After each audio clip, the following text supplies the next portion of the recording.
Alright, here's a couple of knives that I sharpened today. Talking about some limitations. This is a Victorinox Cadet, and it's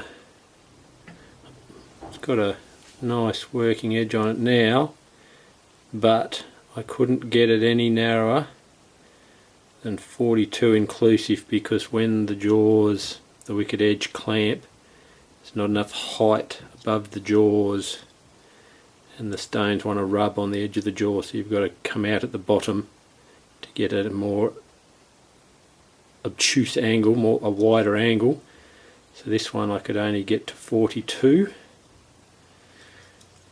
and this one, my Leatherman Charge TTI with the S30V steel, had a very uneven bevel. I'll roll in a photo that I took. This one I had to clamp, butt it up against here, and you can probably see the red.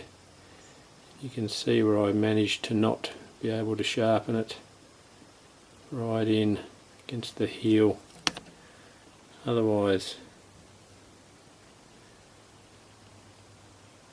to focus, the rest of it came out quite nice. This one's got an inclusive edge of 39 degrees, and my Spyderco Delica with ZDP, this one I had touched up on my Edge Pro Apex, and I had to clamp it. I couldn't clamp it for repeatability horizontal.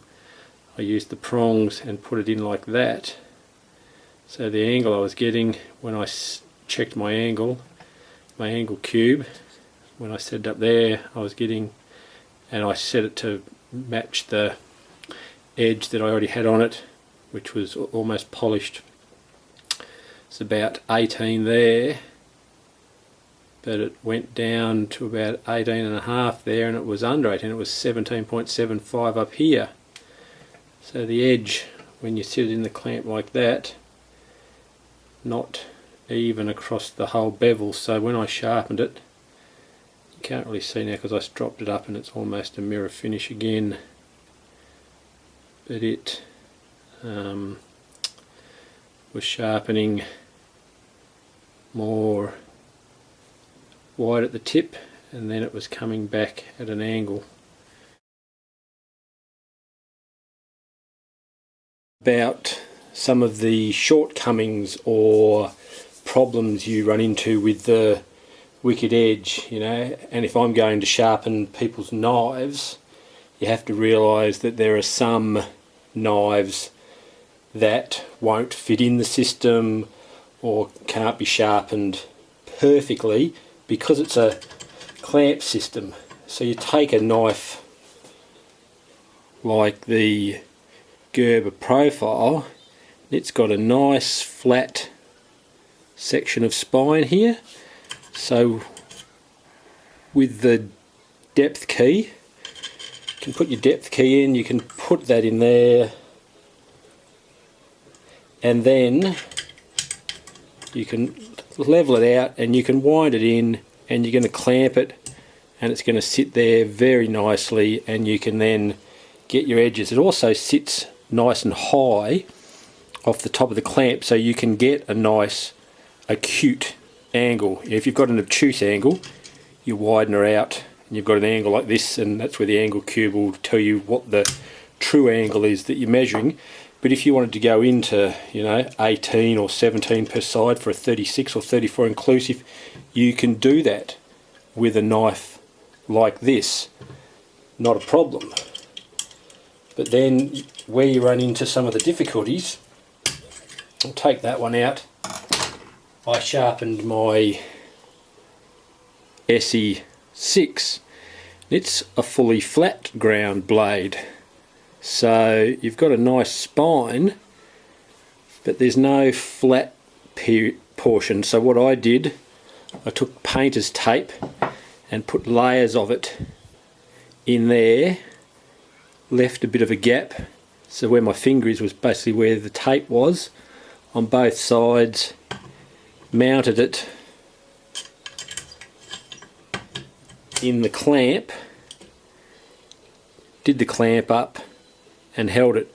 I also started by putting the knife there, about the middle of the clamp, so I had the same distance of blade behind the clamp as in front, and that was going to leave me with too wide a bevel at the front. So with trial and error I worked out it had to be clamped back around about here, because the more a blade curves down, the closer it has to be to the clamp. You can't clamp it like that. You'll have a nice bevel to here, and then the curve at the end will widen the bevel, so that needed to be clamped here. So that's alright for a knife that's this big and only weighs this much. But if you get an even larger knife, and I haven't tried yet with my hungless, but that's a big knife. Let's see, the hungless is about a 10-inch blade area, about 25 centimetres. Haven't practiced, but I know if I was to clamp it in the middle, I would get a wider bevel at the tip. So in reality I'm going to have to clamp it back here. I haven't experimented yet, but it's one of my next knives to sharpen, because I'm actually, one of the problems is that I'm running out of knives to sharpen, so I need more knives. So if I clamp it there, then the clamping force required to stop the tail heavy bit of it falling down, I haven't experimented with that yet. I might have to work out how to even pack underneath.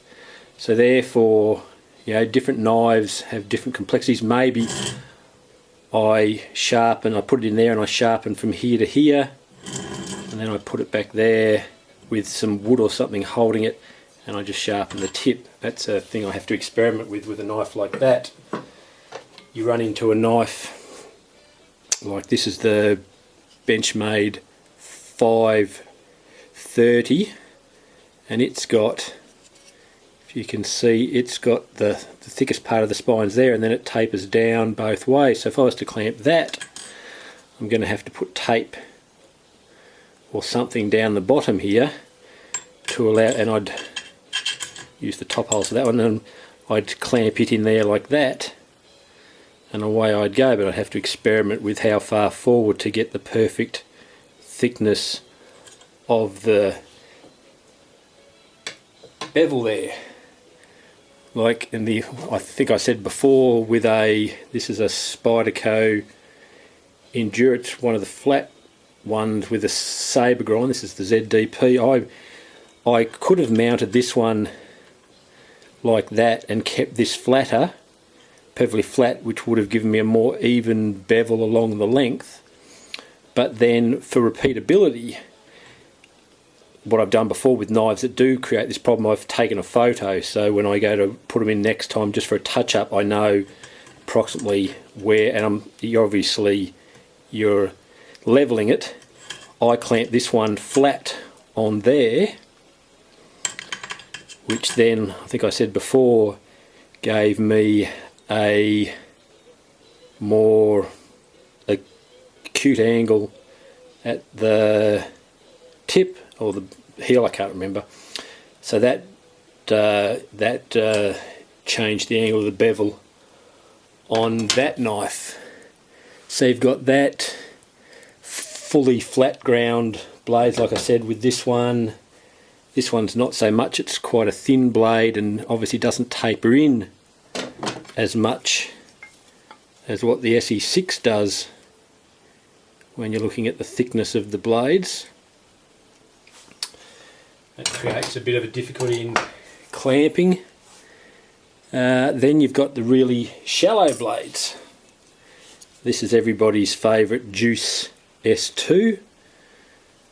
And this has got such a flat blade, or sorry, such a not deep blade, a shallow blade, that if I was to clamp this in the top marks, and I'll just wind this one in,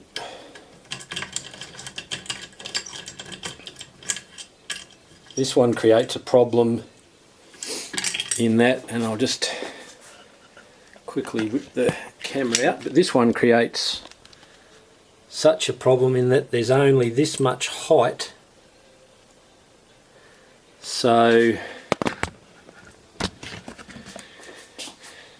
when you go to use a stone, if you're in too narrow, you're actually rubbing against the clamp, and you can see, I think you can see, I've taken a bit of metal off there, and I was actually used a Dremel to shorten the screw slightly so you get in as close as possible. So with that one, you either have a more obtuse angle, so you slide the bottom out and you can only have a 42 or a 46 bevel.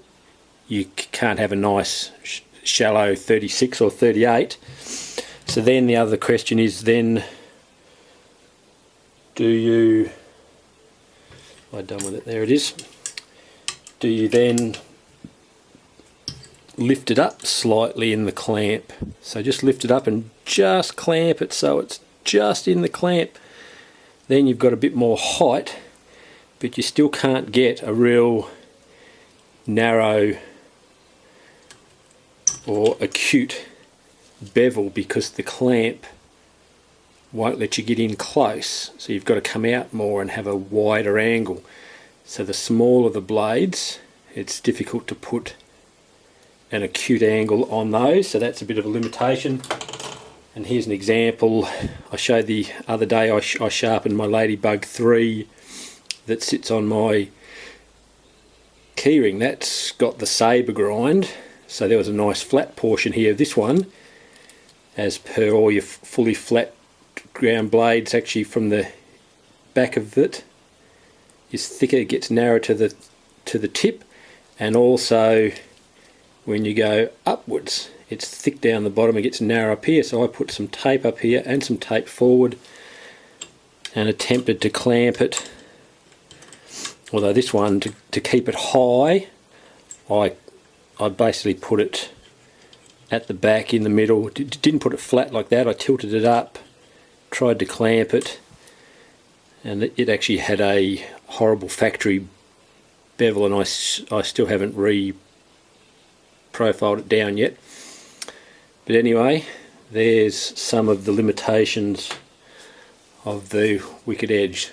I hope that was interesting. I think I just blew a light bulb. Thanks for watching.